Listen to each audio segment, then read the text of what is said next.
In January 1934, First Lady of the United States Eleanor Roosevelt held a Roman-themed party for her husband, Franklin D. Roosevelt's 52nd birthday. And there's one photograph where you see him sitting there, arms folded, wearing something that looks a bit like a toga and a laurel wreath on his head. Now, this isn't necessarily the first modern toga party, but it's certainly the most prestigious and glamorous version. Toga parties definitely became a thing. The plot of the extraordinary cult 1970s campus comedy Animal House hinges around a toga party. And the Guinness Book of Records even documents the world's largest toga party, featuring 3,700 students at the University of Queensland, Australia, in 2012, which seems incredibly recent to me for a toga party. Now, I don't want to be a classical killjoy, but I have got to point out that I'm not sure that these bedsheet togas are really much like the real thing. So in this episode, we're going to try and set the record straight, although not our togas, which are always, as a proper Roman should be wearing, are always beautifully draped and layered. But we're going to ask, what is a toga? How did you make one? Who wore them? And what kind of occasion would call for one? The toga isn't just an article of clothing, it gets right to the heart of what it meant to be Roman. This is Instant Classics. Each week we dive into the myths, dramas and characters of the classical world to discover what they still mean to us now. I'm Mary Beard. And I'm Charlotte Higgins. And this episode is Underneath the Toga.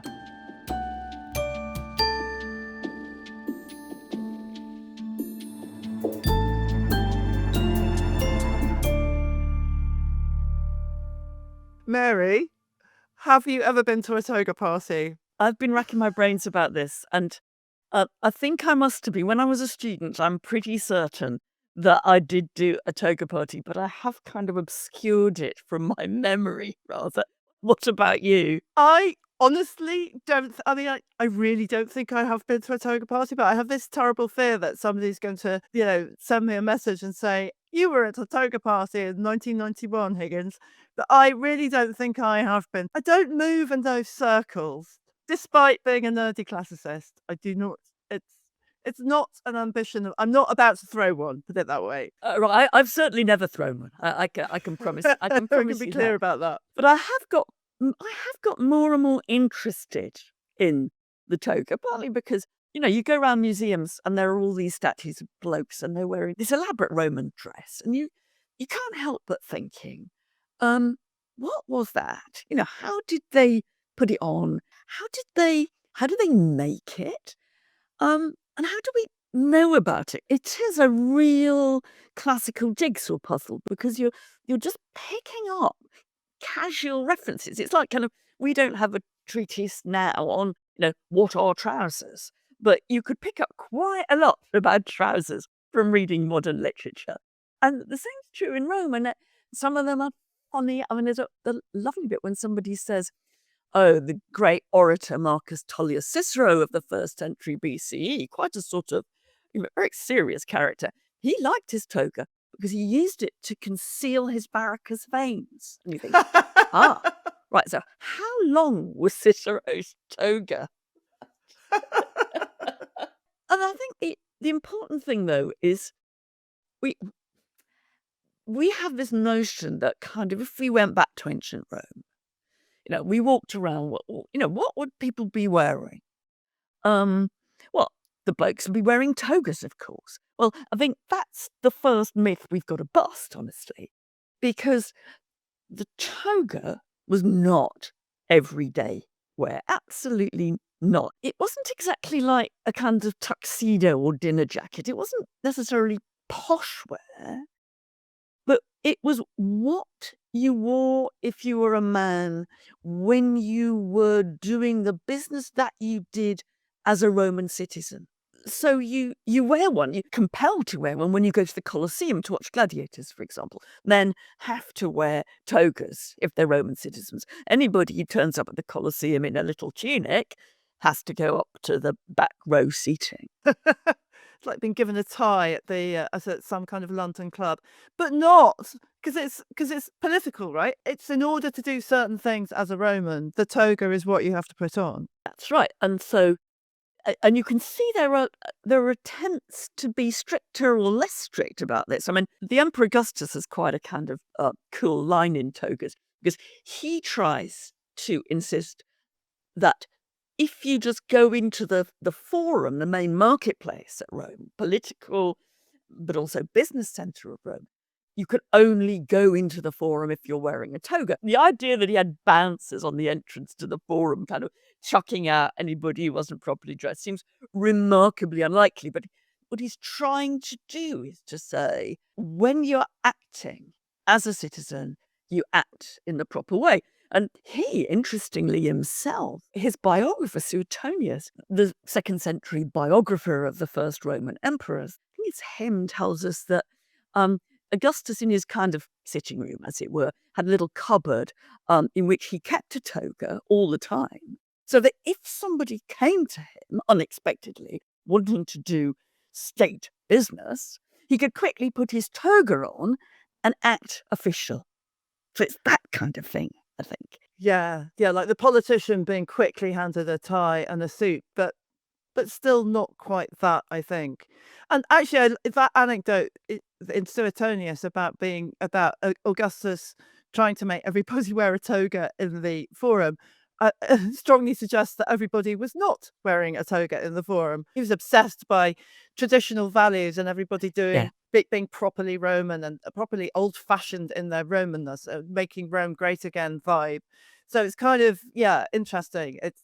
People weren't wearing togas properly in the forum. And there is a kind of a bit of uncertainty about what counts as official citizenly business. Because there's an anecdote we're told, I think, about the much later emperor Septimius Severus. His original home was in Roman Africa. And there's a story about him turning up at an imperial banquet. And he hasn't come in his toga. And actually, he goes in and everybody else is wearing a toga. But luckily, and this really is like the London club, the posh London club handing you a tie when you arrive if you've not got one. There's a flunky who gives him a toga to wear at the dinner, thus saving his embarrassment. Let's talk about exactly what this toga business was, right? Because I mean, for one thing, a toga was absolutely enormous. The evidence for this is beautiful statues depicting imperial personages in Rome, and they tend to be seeming to be wearing very heavily draped, layered togas, and that might not have been, strictly the case all of the time. That might have been just the very top end, posh royal family kind of toga, But certainly, if you look at those, they are absolutely enormous. You're looking at something that is over 4 meters by nearly 5 meters and vast. And it's not a rectangle, it's a semicircle. That's, one of the reasons why our toga parties get it completely wrong, isn't it? Because even a large king-size double bed sheet isn't the right shape and it's not big enough. There are lots and lots of layers and drapes and huge amounts of material. One of the things that I'm really interested in is, I'm kind of obsessed by like the extraordinary labor it would have taken, right, to make one of these things. Because, it is a case of first shear your sheep. In the ancient world, making textiles was incredibly time consuming and incredibly labor intensive. And it's really hard to remember that because we live in a post-industrial age where these processes are so fast and they're so industrialized and they're also so invisible because they take place in industrial settings. But before the Industrial Revolution, all this stuff was incredibly visible, actually, because a lot of this stuff happened in the home, and so it was in the ancient world. To make a toga of that size, 4.2 by 4.8 meters, you needed, according to the research of an incredible classicist called Mary Harlow, 40 kilometres. 40 kilometres of woolen thread, right? And all of that thread would have been spun by hand with a drop spindle. That is like a distaff with wool and a weighted wall, which you would sort of twiddle and the wool would drop down. And that's a lot. It's very slow, but it's the sort of thing that you can carry around with you and do all day. And clearly, a lot of people, probably a lot of women, would have been spending a lot of time doing all day. It begins to hint at the enormous effort and labour that went behind this garment that said Roman citizen. It is enormously time consuming, and it's not often precious material. Sometimes there are variants which are very precious, but usually this is bog standard wool, right? But enormous quantities of it. Enormous quantities. Then set up your loom. Oh, right, And yes. these things were woven in one piece, right? So that means a loom. So 4.2 by 4.8 meters for this big bastard that you might see draped over a Roman emperor. In one piece, that means your loom is about 5 meters wide. Your loom needs to be wider than your fabric. That's the crucial thing. And each thread is woven individually. You can't. It probably is going to take more than one person to do that. You're having to sort of press each thread into place. Mary Harlow has calculated that to do all of this, to spin your 40 kilometers of thread and do your weaving, it would take 120 days if you were doing it 10 hours a day. Now, there are probably lots of slaves involved, and this is not the work of one wife of a Roman senator. Even though the Romans, I think, do try and persuade us, don't they, Mary, that virtuous wives are weaving and making togas for their husbands. There's a story about the Emperor Augustus's wife, Livia. Augustus very invested, as we've seen in the toga. But also in the proper production of the toga. So his very elegant wife, Livia, certainly kind of has a bit of a show from time to time of making it look as if she is making Augustus's toga for him. Absolutely. And there's another bit in Suetonius's biography of Augustus where it says that he only wore clothes, or he wore clothes that were made by his children, his wife, his children, his grandchildren. One does wonder how true that was. And also, there must be some kind of commercial production of these things, because you said you need a 5-meter loom. Well, if you're a rich Roman, you've got a house you can fit a 5-meter loom in. There's quite a lot of Roman citizens who might need sometimes to wear a toga, like when they go to the Colosseum. They haven't got a place at home for a 5-meter loom. So there's a kind of commercial production. You can go and hire one from Mospros, the ancient equivalent, I guess. And again, we're sort of inferring this, aren't we, Mary? Because we don't have. It's not like there are ancient togas that have survived from antiquity. I mean, textiles just don't survive in that way. So this is all about people researching it through experiment and study and analysis of statues and texts. I mean, the other thing is it's so vast. It's very difficult to put on yourself. I mean, it was pretty much impossible to put on yourself, I'd say. Yeah. So you need a couple of enslaved persons or helpers of some kind because it's sort of draped twice around you. It's not held in place with any kind of brooches or fastenings. You sort of take a lot of weight of fabric on your left arm, and your right arm is left free so that you can, gesture magnificently as you make a speech. I don't know, or sign documents. Yeah, it is. I mean, the first thing that strikes me is it's very cumbersome to wear, and you need your left arm in order to hold it in place. There's a rather dull, actually, handbook to how to make a speech by a guy writing in the late 1st century CE, and he explains how it's terribly important to keep one hold on your toga with your left elbow, and then you've got your right arm free to gesture to your audience. So it's right hand only. But I think kind of more than that, it was when I realized that, as you just said, the toga is a garment you could never dress yourself in. You cannot put it on your own.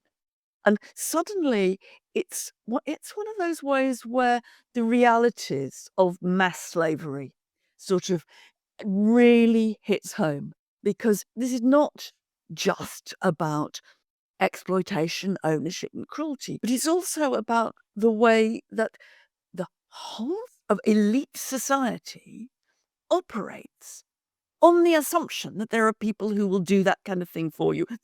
You will be dressed. You will not dress yourself. You will be dressed by your slaves. And I think that's a very sharp vision of what it is to live in a slave society. Absolutely, yeah. One other thing I like about the toga, as it is, as one dresses in it, is that you could make there's a sort of internal fold towards the sort of top that you could sort of puff out a bit and make into a pocket, so that you could put your bits and bobs in it. So it has a sort of internalized pocket, but without any, it's just part of the drapery, which is kind of fun. And what did you wear under your toga? Which I do think, this is a crucial, obviously key question. Uh, the answer is really quite boring, right? You wore a tunic under your toga. You wore a tunic under your toga. What did you wear under your tunic? I don't know, nothing, right? Probably nothing. Do we have Roman Knickers. Y fronts? Knickers, do we? I don't know. This is where I've got a terrible confession, which will probably get a lot of people very angry. But sometimes when I was interviewing students for places to read classics at Cambridge, I would occasionally say, what do you think Romans would wear under their togas? And, in some ways, it's one of those awful university admissions questions. But it was wonderfully revealing in all kinds of ways, because actually, it's a perfect example of thinking through on first principles how this would work, right? Yeah. You've got a toga, what's underneath that, and seeing candidates, the best ones were really good, seeing candidates going through the options, just like you've gone through, Charlotte, you get in. Do you think they had pants? I've never seen a pair of pants in a museum, but doesn't mean. But as you say, there's lots of things you don't see in a museum from ancient Rome, particularly if they're made of fabric. That old joke, what do Romans wear under their togas? It's more than a joke. The other kind of myth that needs busting is that, oh, look, all togas are much the same. No, there is the Roman toga. Now, what we know about what people wear is that it's very often very carefully graded into different statuses, different kind of social ideologies, if you like to put it a bit pompously. It's not so. There's not just one toga. There is a whole range, and what kind of toga you were wearing really made a difference to how people treated you. So, one of the things that's, I suppose, best known is that if you were a serving official, a serving magistrate, or a serving priest, you would have a toga with a purple stripe around it. Now, other people would have purple stripes, by the way, on their tunics, but a purple stripe on your toga meant that you were literally in office. And the other kind of nice bit of real folklore is actually that if you were standing for election, you wore a toga that was not just kind of dull wool colour, which is basically, I think, what comes off your loom, something sort of a bit beigey, really. If you were standing for office and wanted to cut a dash, you would wear a toga that had been specially whitened. Now, we still have that. We still recognise that yeah. kind of toga, because as classicists, are always very keen to tell people at election time, the word for white in Latin is candidus, and our word candidate, as in election candidate, is comes directly from the candidata toga that a candidate for a Roman election would wear. So, we're still the heirs of To the whitened toga. a yes. whitened toga. That's what candidates wear. But that's only, kind of the start of it, honestly. Morning, you wear darker togas. If you're a priest, you pull it over your head, so that when you're doing religious ritual, you kind of, how you do this, God only knows. You take a bit of the sort of loose stuff, and There's a lot of fabric to play with, as I would say. there are different other variations of different colours, so that emperors are allowed to wear purple togas.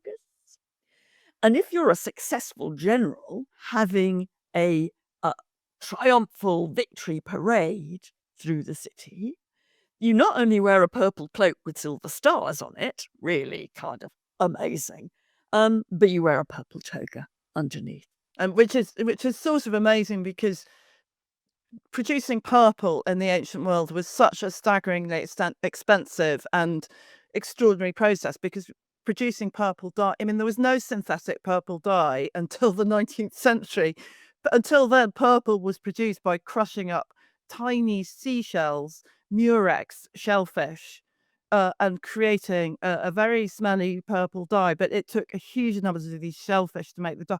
And so that's why the purple toga, it's so precious, it's so rare, it's so expensive. But I like all this stuff about, who wore it better. There's so much stuff about, Julius Caesar wore his toga in a way that showed that he was a bit effeminate and, liked men. I mean, tell me about a bit more about that one. Well, it is like in the way that how fashion and clothing means something in a culture that you take for granted and very often don't bother to explain. That we know, I'm going to give a misogynistic example now. We know what people mean when they say her skirt's a bit short, right?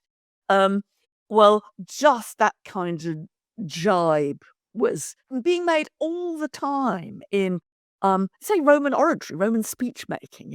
Here's a guy, well, you couldn't trust him because it's all a bit kind of, his toga's a bit too full. Whatever that means. And you mentioned Julius Caesar, and there's some joke about Julius Caesar, but if you looked at the way he dressed, the way he wore his toga, you'd never imagine that he would have gone on to conquer the world. Yeah, you look a bit too sort of effete. Oh yeah, I've got it here in my trusty copy of Suetonius. That there's a sort of complimentary thing about how Augustus wore his toga just right, neither too tight nor too full. The purple stripe was neither too narrow nor too broad. But brilliant detail, he wore platform shoes to make himself look taller whilst wearing this toga. There we are. I think Suetonius also tells us that when he's keeping a toga in a cupboard just in case he needs it, I think he also keeps his special footwear in the cupboard too.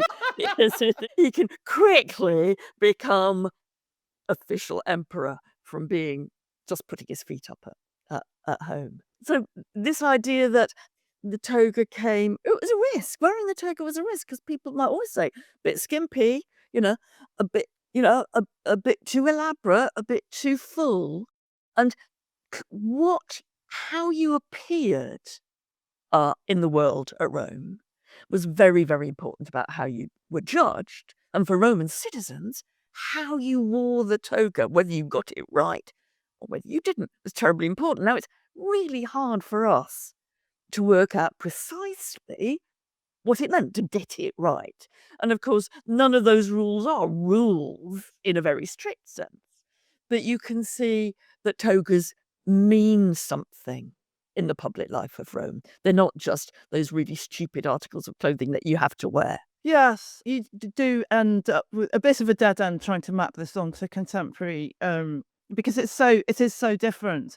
But when we do scrutinise, the media does scrutinise the suits that politicians wear. I mean, God help us if you're a female politician, of course, that is absolutely magnified to an insane degree. The newsprint on the suits of Angela Merkel, I mean, that's sort of behind us a bit now. Whether the former leader of the British Labour Party, Jeremy Corbyn, was or wasn't going to be wearing a suit, all of that stuff, you cannot be a politician without some kind of analysis of your clothing. It's not exactly like that, but it's not totally. It's one of the reasons why, when you think about it, you realise how we could never be at home in Rome. I mean, you think, people talk about time travel. Would you like to go back to Rome, ancient Rome, for a day, they say to me. And, partly I think, no, thank you, unless I got a very guaranteed return trip. But one of the reasons is that we would be completely excluded from those systems of meaning that go along with the absolutely everyday sense of what people were or were not wearing. So I think it's a really serious subject. I mean, you can go into it in a very light-hearted way. And toga parties can be, I think, I am told, can be fun.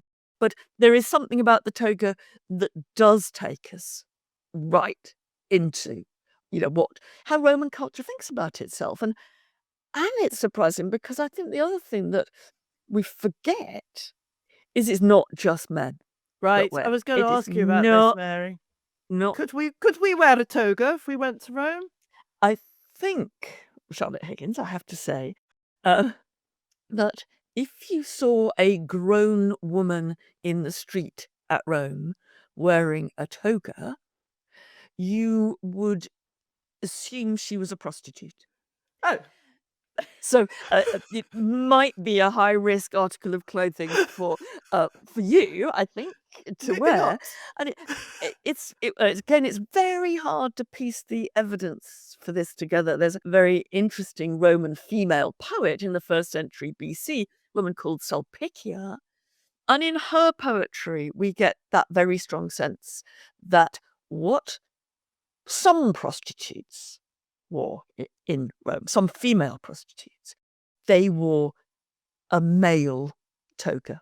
That is mind-blowing in a way when you think about what we've already said about this item of clothing, that it's for Romans doing Roman men doing Roman business in a Roman way, in Roman places, in the forum, in the law courts, presumably, in the Senate, I can only assume, as emperor, performing all these sort of offices of administration and legal and legislative and business, and then you're telling me that prostitutes wore togas. It's fascinating and it's strange.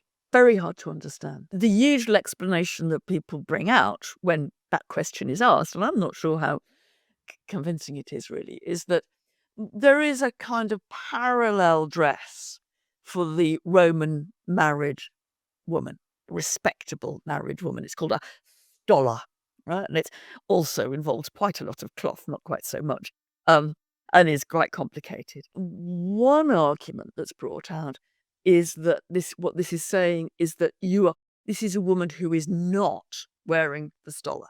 And the way you most clearly make the point that you're not a respectable married woman is you put on the toga. And there's some hints too that women divorced for adultery also can be made sometimes to wear a toga. So when it's on women, it's about transgression. It's about not playing by the rules. Romans also kind of wondered a bit about the history. And I think they had no better idea than we do, honestly, of what the early history of the toga was. But one of their ideas was that once upon a time, everybody had worn the toga. Grown men, grown women, as long as they were citizens, children, everybody. And then it kind of got parceled out so that it became the garment of one section only. We have no idea that's true. I mean, I guess what I think is so fascinating about the toga is that it just how Roman it is. It's not Greek. It's not, as far as we know, and it's really specific to Rome, and the Romans think it's really specific to Rome. It doesn't operate quite like national dress as we would think of it. It's not quite. It's not like, say, a kilt in Scotland, because it has this extra political dimension. So it's more. The poet Virgil, 1st century BCE, who wrote the extraordinary epic poem, the Aeneid, which is the great sort of national epic of Rome, which tells the origin myth of Rome, the origin of the Roman people. It's got, and it's a wonderful, wonderful poem. There's a famous line in it where the goddess Juno is prophesying the future of the Roman people to its founder, this hero Aeneas. And there's a line in there about the gens togata, which means the toga wearing race. And it's about so this idea that, like, the Romans are by definition the people who wear the toga, and the toga, I suppose, is by definition the item of clothing that belongs to the Romans. No, that's absolutely right. So you've got this kind of convergence between political citizenship, but also Romanness as you face the outside world. And that's beautifully exemplified, I think, as well in the first century CE historian Tacitus, who wrote a biography of his father-in-law Agricola, who was the governor of the province of Britain. He writes this sort of wonderful passage about how the elite of the sort of local British people found themselves becoming Roman, and he says it in a slightly sort of a tone of lament almost, that these people are sort of giving in to the pull of Romanness, and all the defining things about that sort of becoming Roman are going to the baths, speaking Latin, having dinner parties, and wearing the toga. So it's sort of part of a suite of attributes that actually, as a provincial, obviously as an elite provincial, even on the very fringes of empire, you can adopt and you can, in some sense, become Roman through the toga as well as all these other things. At this point, we're going to have to add in another garment, I'm afraid. I mean, because when Romans are talking about this distinction between proper Romans who wear the toga and particularly Greek, Eastern Mediterranean foreigners, they say Romans wear the toga, but the Greek dress is something called the pallium. Now, at this point, I don't want to overcomplicate it, but it's absolutely fascinating because to us, if you see statues of people that very, very careful costume historians have identified as wearing the pallium, it looks exactly the same as a toga, frankly. I mean, it's to the modern eye, you can't really tell the difference between a pallium and a toga, except that the pallium is made from a rectangular bit of cloth, whereas the toga is made from a semicircular bit of cloth. But it is hugely, hugely kind of significant in Roman culture, because if you wear the pallium, it means that you're Greek, you're not Roman. You might be a philosopher. It's the classic dress of the philosopher, or you might just be having a really good time, off official business. So when Tiberius, the Emperor Tiberius, kind of goes to the island of Capri to do all the awful things he does there, one of the things we're told is that he wore the pallium when he was there. It's more your kind of athleisure.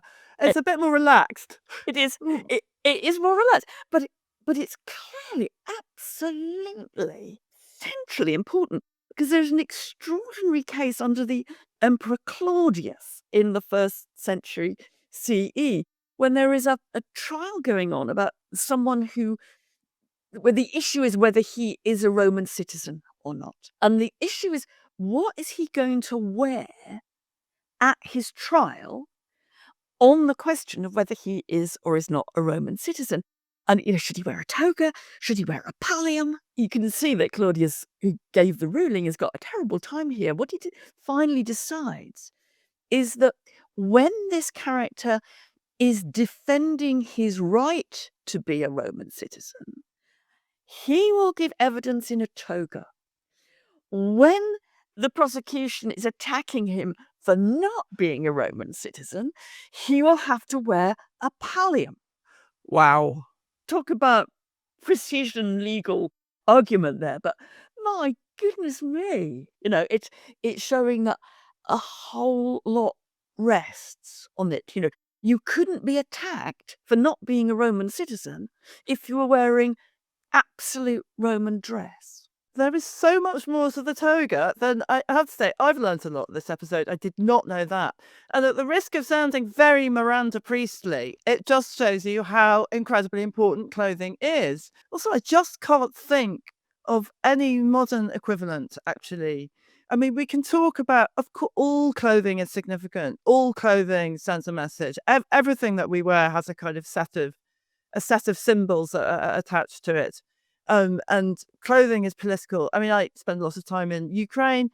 Wearing a traditional embroidered shirt in Ukraine is a huge political national statement, and it's saying I am not Russian, and I'm Ukrainian. And there's a lot of clothing that operates on that level. I think also of the beautiful feathered cloaks of New Zealand that, when Jacinda Ardern, when she was Prime Minister, turned up to meet the Queen wearing a beautiful feather cloak. That was a huge symbol of her relationship with her country, with the indigenous heritage, and it's a symbol of respect. And the Queen had one as well, apparently, as sort of head of the Commonwealth.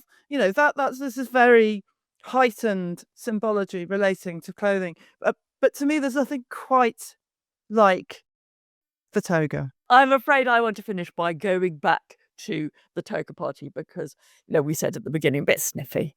And we said, look, the togas weren't really like this. And it's all frat boy stuff. Well, fine, so it may be.